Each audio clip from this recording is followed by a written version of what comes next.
Fala pessoal, beleza? Eu sou o Fábio, sejam muito bem-vindos ao canal de resenhas dos Perdidos no Tempo, onde a gente bate papo e troca ideia sobre quadrinhos, RPG e assuntos relacionados. Então, se você curte tudo isso, se liga aí que a resenha de hoje já vai começar e a gente vai continuar a nossa exploração do Cultos Inomináveis, cenário baseado aí na obra do H.P. Lovecraft, com o diferencial, né, de trazer isso tudo, esse caldo todo do Lovecraft, para o mundo contemporâneo, né, com todas as implicações que isso pode trazer.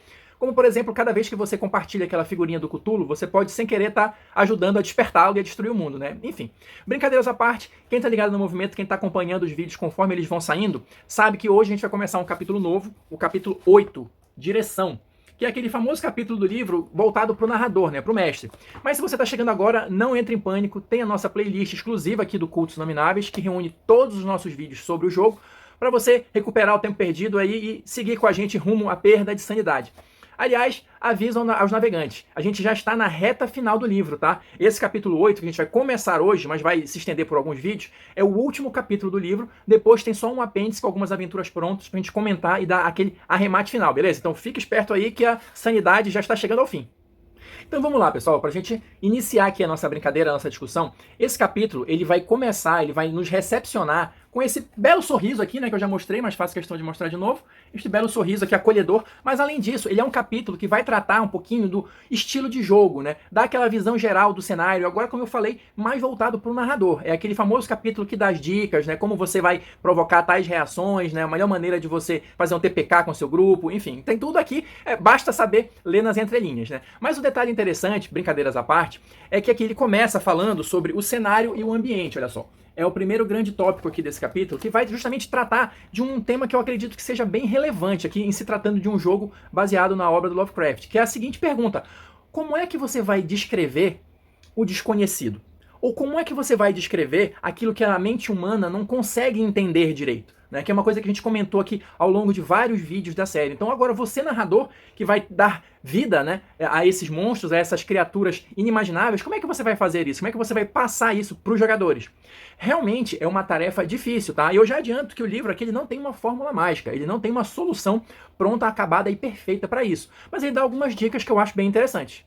Talvez a melhor forma de você abordar essa questão, esse problema, vamos chamar assim, é não enfrentá-lo diretamente.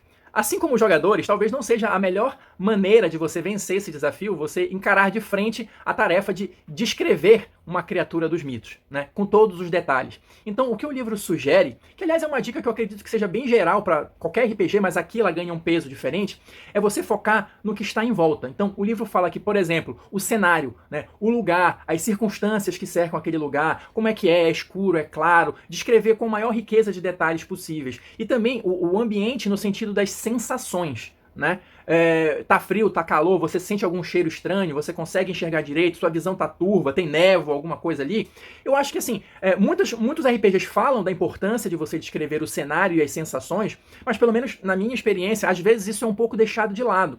Mas aqui no Cultos Inomináveis, eu acredito que essa possibilidade de descrever o ambiente e as sensações, ela tem um peso diferenciado, justamente porque é impossível, vamos colocar assim, ou talvez não seja recomendado, você descrever a criatura dos mitos em cada detalhezinho do dente pontiagudo ali, de cada protuberância, de cada gosma. Não, porque uma parte da graça da coisa, pelo menos na minha opinião, é justamente o mistério, né, que envolve essas criaturas e o fato delas serem incompreensíveis. O próprio Lovecraft não dava descrições detalhadas e diretas das criaturas, né? A gente pode inclusive apelidar aqui essa sessão, né, como descreva como o Lovecraft, né? Porque é isso, ele tratava muito mais do impacto que aquilo causava nas pessoas, das sensações, como a gente está falando aqui, do que de fato descrever cada detalhezinho da criatura. Então, você pode, por exemplo, aqui uma coisa que está vindo na cabeça, você enxerga malmente uma criatura cheia de tentáculos, alguma coisa assim, e isso imediatamente te provoca uma sensação de mal-estar, uma vontade de vomitar, ou alguma coisa assim, uma febre, sei lá. Partir para um outro tipo de descrição que não seja a visão direta dos monstros. Até porque, como a gente viu em alguns vídeos anteriores, isso vai ter um efeito mecânico que é você perder a sanidade, você ficar meio maluco. Então a visão direta de uma criatura dessas, ela também tem os seus efeitos nocivos, né? E em termos narrativos, eu acho que fica mais interessante essa outra abordagem. Então, não sei, se vocês concordam ou discordam, já comecem a colocar aí nos comentários pra gente continuar essa discussão depois. Seguindo adiante, o livro vai tratar de vários temas que normalmente aparecem nesses capítulos, né, dedicados ao mestre, mas eu vou destacar alguns que eu acho mais importantes. Mas só para dar uma ideia geral, ele vai falar, claro, né, dos personagens interpretados pelo mestre, uma dica de como você pode criá-los, torná-los únicos, torná-los diferentes, né, especiais, memoráveis. Então tudo isso está aqui. Mas uma parte que eu acho interessante a gente comentar com mais detalhes é essa parte aqui, olha, do aplicar as regras. Porque assim, o que o livro sugere, e depois eu vou ler um trechinho para vocês para complementar o que eu estou falando aqui, o livro sugere que você, narrador, faça todas as jogadas de dado abertas, ou seja, à vista de todo mundo aí, e lide com as consequências disso. Isso eu acho interessante, tem muita gente que gosta de fazer isso, tem gente que gosta de usar o escudo do narrador, eu sou um que gosta de usar o escudo do narrador, mas assim, eu admito que essa questão aqui, que ele levanta nesse ponto, eu achei bastante interessante e me fez refletir algumas coisas, porque assim, talvez a gente tenha o mau hábito de querer resolver tudo ou quase tudo com as jogadas de dado, quando necessariamente isso não é essencial. Né? O narrador pede as jogadas de dado quando aquilo é crucial para o sistema, e ele arbitra isso. Porque às vezes tem jogador também que é, mestre, eu vou jogar tal coisa para descobrir tal isso. Não, é o narrador que pede para você jogar o dado, e não você que se oferece. Né? Então, a discussão que ele trava aqui nesse tópico, eu achei bem interessante. Eu vou ler um trechinho aqui para vocês, olha só. Ele diz o seguinte, olha, isso aqui é o princípio que ele discute nessa sessão aqui. Se rolar os dados, assuma as consequências. E esse princípio implica numa condição. Não jogue os dados se você não quiser introduzir emoção na história, para todos, incluindo você. Interessante, né? Se você quiser que os personagens encontrem uma pista para avançar na história, não peça um teste, apenas dê uma pista. Se você pedir um teste que seja para decidir quem encontra a pista, por exemplo, o que obtiver o melhor resultado, ou porque realmente está disposto a considerar que o enredo avance sem que o grupo a encontre, possivelmente levando a história em outra direção. Ou seja, trocando em miúdos aqui do que se trata isso? Se você quer que tal coisa aconteça, ou que se isso é essencial, é crucial para que a história avance, faça com que aconteça. Não precisa teste para isso, porque o teste você vai envolver aí a aleatoriedade, a sorte, né? Então, possivelmente, ou existe uma chance de que alguém não consiga. E aí? Morreu a história? Parou aí? Travou? Não, não pode. E você, por outro lado, também não pode querer sempre que tudo seja decidido nos dados. Se os jogadores tiveram uma boa ideia, parabenize-os por isso e deixe a história seguir adiante sem a jogada de dados, porque às vezes acontece muito isso, né? Você tem uma excelente ideia, uma descrição de cena perfeita, aí o cara vai jogar o dado, a pessoa vai jogar o dado lá e sai falha crítica, né? Então, enfim, coisas para serem consideradas até pra gente que narra, rever um pouquinho algumas coisas. Será que eu preciso mesmo pedir todos esses testes? Será que eu preciso que todo mundo jogue dado toda hora? Não que eu faça isso, mas assim, é um problema que eu acho comum, né, no RPG. Porque a gente tem essa ideia de, é um jogo, então eu preciso jogar os dados para decidir tudo. Não tudo. Talvez requeira um pouco de bom senso, um pouquinho de prática, um pouquinho de treinamento, mas no final das contas, acho que pode tornar o jogo mais interessante e mais interpretativo, o que é essencial para o RPG. Seguindo aqui no capítulo, ele vai começar a discutir um pouco, olha, sobre aventuras e campanhas. Que é também uma coisa bem comum da gente ver, né? Como é que você começa a montar uma aventura, o uso de aventuras prontas, como é que você cria a sua própria aventura, tudo isso ele fala aqui, para você entender um pouquinho o público, né? Pro qual você vai narrar, que tipo de história, de repente, eles curtem mais. Tudo isso, os tipos de história, né? Aqui eu vou falar um pouquinho, olha, de como você monta, de fato, uma história, coisas que você tem que levar em consideração, os personagens, olha. Aqui tem um detalhe interessante, porque é o seguinte, ao contrário da grande maioria dos jogos que envolvem os mitos de Cthulhu, aqui você não está jogando com os tais investigadores, né, com os mocinhos aqui, entre aspas, com as pessoas que querem combater os mitos de Cthulhu. Pelo contrário, você está jogando com pessoas que por algum motivo, e a gente já falou também bastante sobre isso, querem mais que o circo pegue fogo, ou querem mais que os mitos sejam descobertos, ou querem conhecer cada vez mais sobre eles. Então, isso parece um detalhe simples, mas você tem que virar uma chavinha aí para entender melhor como abordar a história ou como conduzir esse tipo específico de personagem, né? Porque é uma mudança bem radical em relação à maioria dos jogos de Cthulhu, né? É uma mudança de perspectiva, uma mudança de visão. Aqui ele vai falar também um pouquinho sobre a estrutura, né, da história. E aqui, só rapidinho pra gente fazer aquele básico, né? São aqueles 4 pontos principais que, dependendo do livro, chama por outros nomes, mas no final das contas é mais ou menos a mesma coisa. Que seria a abordagem, né? A situação inicial da aventura, o que você pretende explorar, a reviravolta, né? Os primeiros problemas que acontecem ali, com o que os jogadores vão precisar lidar, o nó, que é a parte central da história, né? O plot principal, o enigma que eles precisam desvendar, o inimigo que eles precisam derrotar, ou seja, o nó é aquela parte central ali da história, o problema principal com o qual os jogadores vão ter que lidar, vão ter que resolver. E por fim, o desfecho. Né? Eles vão conseguir, não vão conseguir, quais são as consequências disso. Então aqui, assim, coisas bem simples, bem diretas, mas como eu sempre falo nesses capítulos, é sempre bom a gente ler, não passar esse capítulo, não pular esse capítulo, porque ele sempre vai oxigenando as ideias, vai relembrando algumas coisas básicas, vai dando uma ou outra dica específica para aquele cenário. Então é sempre interessante, nunca pulem o capítulo do narrador de nenhum livro. Uma outra parte que eu acho bem interessante, se a gente comentar com um pouquinho mais de detalhe, é isso que ele chama aqui, ó, de recursos narrativos. O que seria isso? São algumas opções, algumas ideias que ele te dá de como sacudir um pouco as coisas e como deixar o jogo cada vez mais surpreendente ou diferente. A primeira delas é uma das que eu achei mais interessante. Talvez seja difícil de implementar um pouco na prática, mas se bem feito, eu acho que dá um bom resultado, dá um diferencial bacana para a sua campanha. O que ele trata aqui? Ele trata de múltiplos mestres de jogo. Mas o que diabos é isso?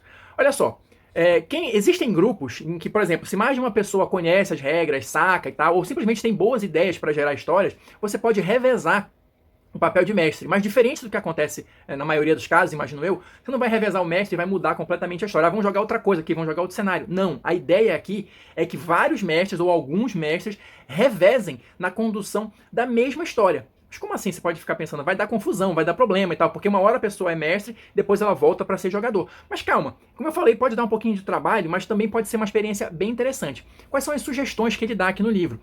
Você pode fazer, por exemplo, um spin-off, né, daquela mesma campanha para resolver uma missão específica, ou para resolver, por exemplo, quando o grupo se separa. Isso é razoavelmente comum nas histórias dos mitos de Cthulhu, que às vezes você tem, dependendo do escopo da história, né, os personagens têm que se separar e têm que ir para diferentes partes do mundo, resolver alguma coisa, ou pegar um pedaço, um fragmento de algum enigma, de alguma coisa assim. Então, por que não fazer cada uma dessas missões separadas, desses spin-offs da vida, ser narrado por um mestre diferente? Então, se a gente tem dois grupos, a pessoa que vai jogar aqui nesse grupo vai mestrar essa aventura, e depois ele volta, e assim vai. Claro, você não vai revezar isso entre todos os jogadores, mas entre um, dois, talvez até três, eu acho que dá para fazer isso de uma maneira interessante. Claro, o mestre, o condutor principal ali, vamos chamar dessa forma, da campanha, vai dar algumas dicas, olha, é mais ou menos isso, é mais ou menos aquilo, leve em consideração isso e aquilo outro, regras da casa e tal, mas de resto, a outra pessoa pode conduzir porque é uma história fechada, é quase como se fosse uma one shot. Então isso eu acho que pode ser interessante, dá uma oxigenada ali no estilo de jogo também,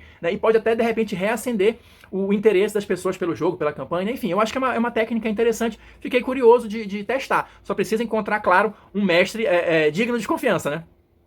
Outro ponto que ele traz aqui, que eu achei legal, é o que ele chama de prelúdio narrativo. O que é isso? Ao invés de todo mundo sentar e fazer a ficha antes de começar a jogar, você faz o contrário. Você começa a jogar direto, talvez, né, só com uma coisa básica ali de atributos e tal, alguma coisa assim, mas o resto você vai preencher de acordo com o que acontecer neste chamado prelúdio narrativo. Ou seja, se você demonstra uma habilidade com tal perícia, com não sei o que, dependendo da história, é a partir disso que você vai justificar o seu gasto de pontos naquela característica específica, e não o contrário. Talvez também seja um pouquinho difícil na prática, porque a gente não está muito acostumado a virar essa chave, né? Mas quem topar fazer a experiência, acho que pode ser uma maneira interessante e talvez até mais imersiva de você começar uma história, né? Porque às vezes você monta a ficha, mas tá ali, você não sabe direito como agir, como é que aquela pessoa, aquele personagem, né, pensa, age e tudo mais. Então talvez seja uma maneira nova e uma maneira diferente, interessante de você criar o seu personagem e depois complementar a ficha, né? Outro detalhe interessante é a história dentro da história. O que é isso? Esse eu achei bem legal também. Por exemplo, se os personagens encontram um diário que vai contar algum acontecimento ali antigo e tal, não sei o quê, por que não fazer uma pausa e o grupo joga aquela história que está contida no diário e não simplesmente recebe a informação? Faz uma pausa, joga uma one shot ali, de repente, se você quiser, até de outro sistema. Vamos fazer uma campanha aqui usando regras de um cenário medieval aqui. One shot. E aí, o que acontecer durante essa sessão extra, durante essa one shot, vai ser a história, vai ser as informações que os personagens vão receber quando você retornar ao jogo normal, né? Acho uma ideia bem louca, bem interessante. Também tenho vontade de testar, né? Porque acho que é interessante você sempre estar trazendo coisas novas e testando novos formatos. Pode ser que funcione, pode ser que não funcione, mas em princípio acho a ideia bastante interessante. E pra gente fechar aqui, talvez uma coisa mais comum, que é o uso de música e adereços, né, uma coisa bastante comum até nos jogos de Lovecraft, para criar aquela ambientação. Se os personagens encontram um recorte de jornal, você entrega um recorte de jornal ou entrega alguma coisa escrita. Isso aí também ajuda na imersão dos jogadores e faz com que todo mundo fique mais focado na história aqui. Até muitas das vezes são histórias investigativas, então é preciso foco e atenção nos detalhes.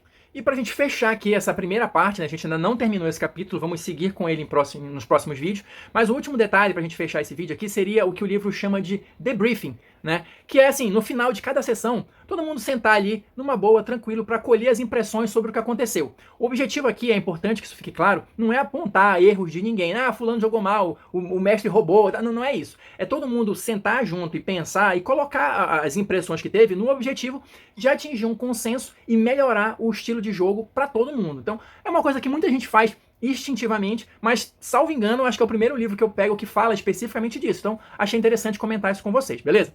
Então, por enquanto é isso, a gente vai ficando por aqui. Quem assistiu até agora, muito obrigado. Deixa aí seu like, seu dislike, seus comentários, que sempre são importantes pra gente continuar trocando ideias. E no próximo vídeo a gente vai seguir aqui nesse capítulo falando, né, da direção, né, da narração do Cultos Nomináveis, abordando aqui já o culto, né? Que dicas será que o próximo capítulo traz para o narrador em relação aos cultos? Quem quiser continuar com a gente, já se inscreve aí, ativa o sininho para não ficar de fora, beleza? A gente se encontra na próxima resenha.